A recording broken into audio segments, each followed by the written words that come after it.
Halo sahabat-sahabatku, saya ingin membagikan kepada kita tentang apa yang Tuhan percayakan dalam kehidupan saya. Saya waktu kuliah dulu, saya menemukan karunia saya adalah untuk memberitakan Injil.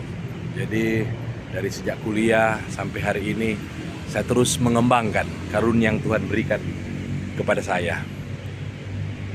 Dan ketika mengembangkan karunia ini tentu saya memiliki kebiasaan atau cara-cara yang metode yang baik di dalam menjalankan karunia ini.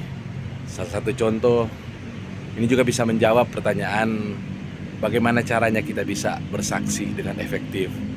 Ya, saya hanya mengikuti apa yang diteladankan oleh Tuhan Yesus ya, bagaimana dia ketika dia memulai penginjilan itu dia bersahabat, dia berkenalan ya, dia minta minum kepada seorang perempuan Samaria yang sebenarnya orang Israel tidak boleh bergaul dengan mereka. Kemudian juga bagaimana dia tidak menghakimi wanita yang menangis di kakinya ya, dia menerimanya, bahkan dia membela di hadapan para Farisi. Yesus di dalam dia melakukan atau menjalankan karunia-Nya ya, dia selalu memulai dengan persahabatan, dengan perkenalan. Nah, ini juga yang harus kita lakukan waktu kita mau menginjil, memberitakan kabar baik. Tentu kita harus bersahabat lebih dahulu dengan orang-orang yang akan mendengarkan kabar baik dari kita. Kita berkenalan. Biasanya saya perkenalkan, nama saya Simpson, saya tinggal di sini. Kemudian saya membuat suasana itu cair dan kami bersahabat. Kemudian saya mulai memberitakan kabar baik kepada pribadi yang berkenalan dengan saya. Jadi intinya kalau kita melakukan apa yang diajarkan di dalam Galatia pasal yang kelima, ayat yang ke-22 sampai 23, yaitu buah roh, kasih, sukacita, damai sejahtera, kelemah lembutan, kesetiaan, kebaikan, dan penguasaan diri. Firman Allah berkata, tidak ada hukum yang menentang hal-hal itu. Petrus juga berkata, kalau kita berbuat baik kepada sesama kita, pasti mereka tidak akan membenci kita.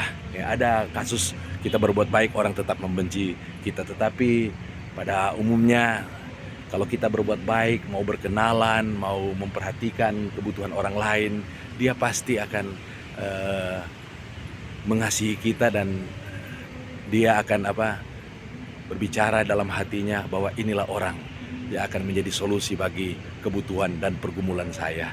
Jadi intinya, mari kita memulai setiap pelayanan. Dalam hal ini kita memberitakan Injil, kita berkenalan lebih dahulu, kemudian kita bersahabat lebih dahulu, kemudian kita memberitakan kabar baik kepadanya. Dan saya percaya Roh Kudus akan menjamah dan mempersiapkan hatinya.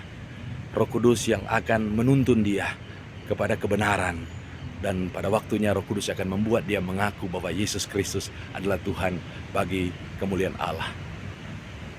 Harus menjadi gaya hidup kita, yaitu bersahabat dengan sesama kita, berkenalan dengan sesama kita. Dan kita akan menjadi pribadi-pribadi dengan pertolongan Roh Kudus, menjadi pribadi yang disukai oleh semua orang. Itu rahasia keberhasilan penginjilan di abad yang pertama. Mereka disukai dulu oleh semua orang, baru Injil akan efektif diberitakan. Demikian juga dengan kita. Mari kita menjadi pribadi yang disukai oleh semua orang, sehingga kita akan efektif dalam bersaksi memberitakan Injil. Tuhan Yesus kiranya memberkati kita yang mendengarkan kebenaran ini. Sampai ketemu kembali. Selamat bersaksi.